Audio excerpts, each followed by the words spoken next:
Okay, so part two. Yeah, my phone cut out, ran out of storage, and was clearly rambling on for too long. I didn't quite finish my charity shop, boot sale haul video. So, last few was Tom Paxton, um, Six. The album's called Six. Haven't really checked this out yet. It's a good copy though. Sort of continuing with these sort of £1.50 records that I picked up recently from a charity shop near Reading. Looking forward to giving that a spin. That was a really nice find. James, sit down. Never owned this. 12-inch. Really nice condition. £1.50. On the Fontana label. That's a classic song and a lovely cover. Really like that cover. Really like James. Jackson Browne, The Pretender. Good copy, £1.50. Last few charity shop pickups. Michelle Shocked. Short, Sharp, Shocked. This is from 1980 something. 1988. Really nice sleeve, really nice condition vinyl. Haven't got anything of hers at all, so looking forward to giving that a spin. A couple more. Status Quo, Just Supposing, Curse of the charity shop sticker. This is from a different charity shop, also in Reading, but yeah, it's kind of welded on there. Yeah, I'll be able to get rid of it, but some charity shop stickers are beyond a joke, really. 12-inch of We Are the World. Never owned that before. Kind of feels like something I should own. Probably won't play it that many times, but you know, hey, it's nice to have. Good copy. So yeah, so that's all the recent charity shop pickups. So moving on to some record stores that I've been to. So one in Guildford and one in Sevenoaks. So I popped into Ben's Records in Guildford a couple of days ago, and it's yeah, the guy that runs the place is obviously called Ben. Really nice guy. You know, probably one of the friendliest shopkeepers you'll ever meet. Really, you know, he's got so much vinyl. Just literally, vinyl is spilling out of his shop. It's always a bit of a treasure trove. His place. Can be a bit random because it's not sorted alphabetically. So it's quite hard to find anything you're looking for, really. But if you spend some time there, you'll always come away with a batch of records at a reasonable price. So, you know, kind of shout out to his stall. It's yeah, love going in there. Kind of feels like home from home, really. It's and yeah, I picked up one, two, three, four records. So not many. Spent 35 quid on 4 records, but really good value, really good value. So this first one was a compilation. So it's a Flying Dutchman label compilation. This is 1969 to 1975. So kind of all their kind of jazz, funk, jazz and funk records that were kind of released in that period. It's a double album. Oh, one of them is a bit floppy because it's on the turntable as we speak, but some really interesting sleeve notes for each of the tracks. So, you know, really nice presentation, really well put together. Music's fantastic. Yeah, and £10. You know, it's just absolute bargain. You know, absolute bargain. You know, really nice surprise pickup, which is the sort of pickups you get from Ben's Records in Guildford. Don't go in there looking for something specifically, just go in there with an open mind and you'll find something, you know, if you go in with an open mind. So yeah, really nice pickup that. This I've been looking for years and years and years, ever since I bought it as a student back in the early 90s. Graham Parsons, GP, I think it was, correct me if I'm wrong, but I think it was his first solo album. Unfortunately, this isn't an original. It's a reissue from 2017, 2018, 2019, something like that. On the Reprise label. It was £15, so I couldn't leave it there for £15, and it's the first time I've ever owned it on vinyl, and it is lovely to hear those sort of you know, kind of tear-jerking kind of country tunes on vinyl. So yeah, really pleased to have that in my collection. Steve Craddock, Peace City West. This was £5. Absolute bargain. It's an album from, so he's kind of ex or current Ocean Colour Scene. I'm not sure if they still exist, but his solo stuff is really, really strong. His last album from 2022, I can't remember the title of it, but it sounded like it was like a movie soundtrack to a movie that doesn't exist, but it was just absolutely beautiful album. Couldn't be more sort of far away from Ocean Colour Scene if you tried, basically. And I'm hoping for more of the same with this, but for £5 I couldn't possibly leave this behind, especially on, you know, based on the strength of his last record, which was just phenomenal.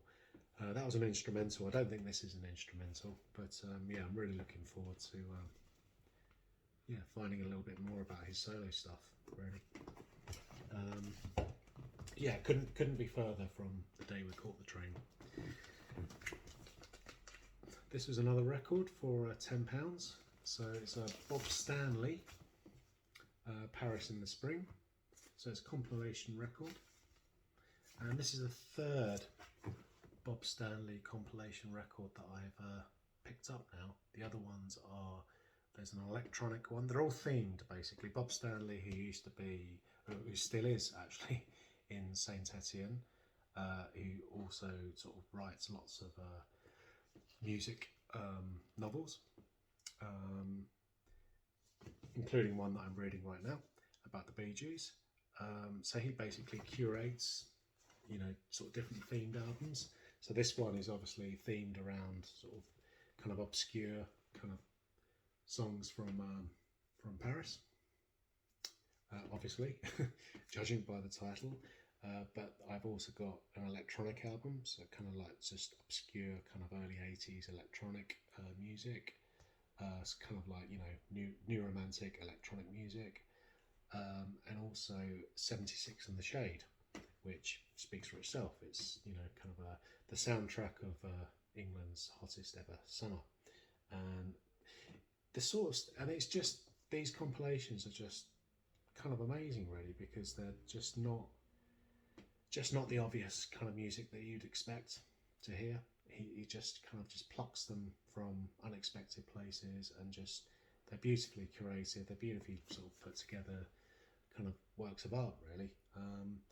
And yeah, they kind of just completely left field kind of windows in time, and I just absolutely love them. I think there's a couple more that he's done, kind of another one that's kind of themed around kind of rainy days in Britain in the 70s, and there's one other as well, but they're just, yeah, they're just brilliantly curated compilation albums, you know, just full of just not obvious stuff, you know, just stuff that's just slightly left field, and just so well thought out, you know, compilation records. So yeah, highly recommended.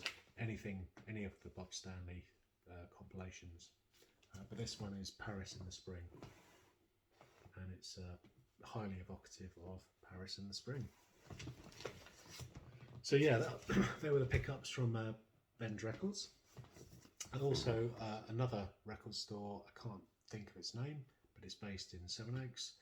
Saw this on the shelf, Apocalypse Now. Obviously, I've always loved the movie. This was absolutely sort of pristine copy of the soundtrack to the movie.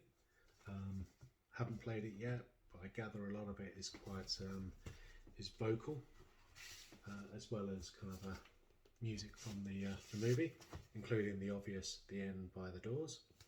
So yeah, it's good to have that in the collection. Paid up for it a bit, 19 quid. This one in particular, but it's just such a beautiful original copy that yeah, just felt like I had to have it really. And then finally, I've been on a bit of a Bee Gees drive recently. So again, Bob Stanley, Bee Gees, Children of the World. I picked up a signed copy of this book from Rough Trade Records at East London recently, and it's just such a great book. I love the sort of the best music, the best books about music are the ones that kind of just bring the music alive and just make you fall in love with the music or want to explore that music or make you want to buy everything by that artist. And this certainly does this. It's kind of I'm kind of getting close now to believing that the Bee Gees were as important and as influential as the Beatles. Basically, it's highly recommended read. Really do recommend this. And yeah, I've just been on a bit of a mission now to sort of fill in all the gaps of my sort of Bee Gees record collections. I've got all the obvious stuff, the Saturday Night Fever compilation album, ESP from the late 80s, the greatest hits obviously I've got. But recently I also kind of found this quite cheaply, Living Eyes. I think I found this from a boot sale recently. This was kind of like the post-disco album when it was kind of forbidden to listen to the Bee Gees. They were sort of condemned to the post-disco dustbin. It just kind of shows you how fickle the pop world is, basically, because this is a really lovely Bee Gees album. It's kind of up there with all of their best work, really. But no one was listening back in, when was this? 1981. No one. It was forbidden to listen to the the Bee Gees. But truly great stuff. Bought this from eBay. So this is one from the late 60s. I think this is a French copy of Horizontal. I think it's 68 or 69. It was described as very good condition, and yes, the sleeve's pretty good, and the vinyl was described as VG Plus, but I would beg to disagree. It's I don't know if you can see, probably not it's probably not picking it up here, but it's just riddled with scratches. It's at best, good to fair, basically. I fed back to him, he's not responded, so he'll be getting some negative feedback from me. I don't like giving negative feedback on eBay, but if someone's clearly advertising something that's very good plus and it's just full of audible scratches, then yeah, they're getting negative feedback. So I picked up another copy of this from a boot sale. In fact, this is from the boot sale on Sunday. It was £1. I've already got it, but I thought just for £1 I couldn't resist buying it again. I don't know why, but unfortunately, the second record is in great condition. It comes with this kind of a Bee Gees insert, sort of advertising all their other records, which is quite nice. But unfortunately, record 1 has, don't know if you can see that, don't know if the video picks this up, but somebody has written on biro across the record, quite helpfully actually, all the scores from League One football matches back in whatever month or whatever week in 1989. So apparently Arsenal beat West Ham 4-2, and Tottenham the following week obviously beat West Ham 4-1. So there you go. And apparently this person also loves Daryl Hanley.